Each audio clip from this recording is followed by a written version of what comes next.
Hi ಸ್ನೇಹಿತರೆ, U M T ಟೂಲಲ್ಲಿ Realme 8i ಆ್ಯಪರ್ ಪೇ ಅನ್ಲಾಕ್ ಮಾಡ್ಕೊಳ್ಳೋದು ಹೇಗಂತ ನಾನು ನಿಮಗೆ ತಿಳಿಸ್ಕೊಡ್ತೀನಿ. ಮೊದಲು ನಾವು ಯು ಎಮ್ ಟಿ ಟೂಲನ್ನು ಓಪನ್ ಮಾಡ್ಕೊಳ್ಬೇಕು. ಅದರಲ್ಲಿ ನಾನಿವತ್ತು ಯಾವ ವರ್ಷನಲ್ಲಿ ಅನ್ಲಾಕ್ ಮಾಡ್ತಾಯಿದ್ದೀನಿ ಅದೇ ಸೇಮ್ ವರ್ಷನ ನೀವು ಡೌನ್ಲೋಡ್ ಮಾಡ್ಕೊಳ್ಬೇಕಾಗತ್ತೆ. ಯಾಕಂತ ಹೇಳಿದರೆ ಇವಾಗಿನ ಲೇಟೆಸ್ಟ್ ವರ್ಷನಲ್ಲಿ ರಿಯಲ್ಮಿ 8i ಆ್ಯಪರ್ ಪೇ ಅನ್ಲಾಕ್ ಆಗ್ತಾ ಇಲ್ಲ. ಹಾಗಾಗಿ ಇದೇ ವರ್ಷನ್ ಟೂಲನ್ನು ಇನ್ಸ್ಟಾಲ್ ಮಾಡ್ಕೊಳ್ಳಿ. ಹಾಗೆ ಇದರಲ್ಲಿ ಮೇಟಾ ರಿಸೆಟ್ ಆಪ್ಷನ್ನಲ್ಲಿ ಫ್ಯಾಕ್ಟರಿ ರಿಸೆಟನ್ನು ಮಾಡ್ಕೊಳ್ಬೋದು, ಸೇವ್ ಡಾಟಾ ಫಾರ್ಮೆಟನ್ನು ಮಾಡ್ಕೊಳ್ಬೋದು. ನೀವು ಆ್ಯಪರ್ ಪೇ ರಿಸೆಟ್ ಆಪ್ಷನ್ನ ಸೆಲೆಕ್ಟ್ ಮಾಡ್ಕೊಳ್ಳಿ. ಹಾಗೆ ಎಕ್ಸಿಕ್ಯೂಟ್ ಬಟನ್ ಮೇಲೆ ಕ್ಲಿಕ್ ಮಾಡ್ಕೊಳ್ಳಿ. ಇವಾಗ ಇದರಲ್ಲಿ ಇನ್ನೊಂದು ಪೇಜ್ ಓಪನ್ ಆಗುತ್ತೆ. ಓಕೆ, ವೇಟಿಂಗ್ ಫಾರ್ ಡಿವೈಸ್ ಅಂತ ತೋರಿಸ್ತಾ ಇದೆ. ಮೊಬೈಲ್ನ ಸಿಸ್ಟಮಿಗೆ ಹೇಗೆ ಕನೆಕ್ಟ್ ಮಾಡೋದಂತ ನಾನು ಸ್ಕ್ರೀನಲ್ಲಿ ವೀಡಿಯೋನ ಹಾಕಿದ್ದೀನಿ. ಮೊದಲು ಮೊಬೈಲ್ನ ಸ್ವಿಚ್ ಆಫ್ ಮಾಡ್ಕೊಳ್ಬೇಕು. ನಂತರ ಮೊಬೈಲ್ನ ವಾಲ್ಯೂಮ್ ಡೌನ್ ಬಟನ್ ಮತ್ತು ಅಪ್ ಬಟನ್ನ ಪ್ರೆಸ್ ಮಾಡಿಕೊಂಡು ಡಾಟಾ ಕೇಬಲ್ನ ಕನೆಕ್ಟ್ ಮಾಡ್ಕೊಳ್ಬೇಕು.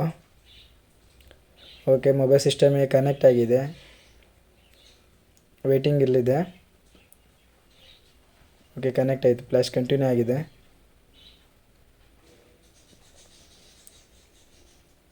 ಓಕೆ, ಆ್ಯಪರ್ ಪೇ ರೀಸೆಟ್ ಆಗಿದೆ, ಸಕ್ಸಸ್ ಅಂತ ತೋರಿಸ್ತಾ ಇದೆ.